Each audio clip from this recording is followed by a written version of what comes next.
लहानपणापासून आपण टीव्हीवर रामायण महाभारत बघत आलेलो आहोत, त्यामुळे महाभारतातील सर्वच कथा आपल्याला बऱ्यापैकी पाठ आहेत. तरी पण महाभारतात अशा 2 घटना आहेत ज्या घटनांनंतर श्राद्ध पक्ष पितृपक्ष पंधरवडा सुरू करण्यात आलेला आहे. तर काय आहेत त्या 2 कथा या व्हिडिओमध्ये तुम्हाला समजेल. सर्वात पहिली कथा, महाभारत काळात श्राद्धाचा पहिला सल्ला हा अत्री मुनींनी महर्षी निमी यांना दिला होता. हे ऐकून निमी ऋषींनी आपल्या मुलाचे श्राद्ध केले. याशिवाय महाभारताच्या युद्धानंतर श्रीकृष्णाच्या सांगण्यावरून पांडवांना त्यांच्या मृत नातेवाईकांचे श्राद्ध सोमवती अमावस्येच्या दिवशी करायचे होते, जेणेकरून त्यांना मोक्ष मिळावा.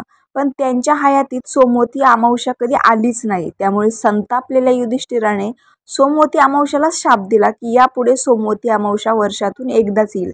इतकेच नाही तर याआधी त्रेतायुगात सीतेने दशरथाला पिंडदान दिल्याची कथाही प्रसिद्ध आहे. परंतु पितृपक्षाची सुरुवात ही महारथी कर्णाच्या जीवनाशी संबंधित आहे. असे मानले जाते की कर्णाच्या मृत्यूनंतर जेव्हा त्याचा आत्मा स्वर्गात पोहोचला तेव्हा त्याला खाण्यासाठी सोने आणि दागिने देण्यात आले होते.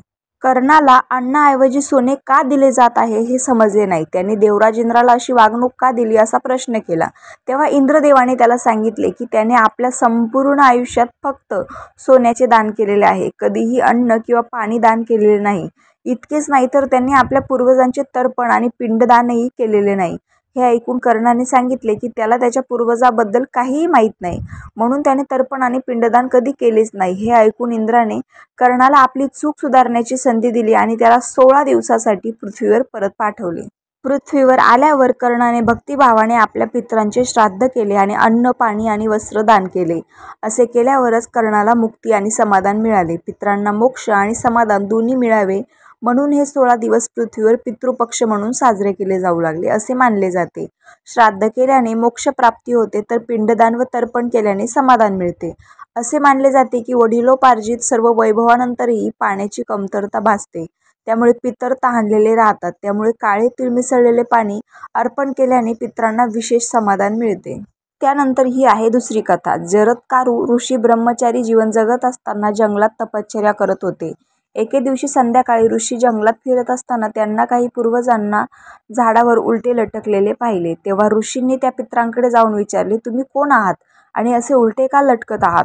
तुम्हा सर्वांना मुक्त करण्याचा उपाय नक्की काय, याचे कारण सांगा. तेव्हा पूर्वजांनी सांगितले की आमच्या कुटुंबातील वंश संपल्यामुळे पितृपक्षात आम्हाला सर्वांना तर्पण, श्राद्ध, पिंडदान देऊ शकेल असा कोणीही उरला नाही, जेणेकरून आम्हाला मोक्ष मिळेल.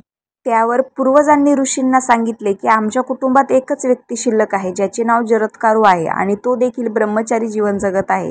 हे ऐकून जरत्कारु ऋषींना खूप वाईट वाटले आणि ते म्हणाले की तो दुर्दैवी जरत्कारु ऋषी मीच आहे. हे ऐकून सर्व पूर्वज आनंदी झाले आणि म्हणाले की तुला भेटणे हे मोठे भाग्यच आहे. आम्हाला सर्वांना मोक्ष आणि तृप्ती मिळवून द्यायची असेल तर लवकरात लवकर लग्न करून आपल्या कुटुंबात वंशवृद्धी कर आणि पितृपक्षाच्या दिवशी मृत पितरांच्या नावाने श्राद्ध, पिंडदान आणि तर्पण कर, जेणेकरून प्रत्येकाला मोक्ष मिळू शकेल.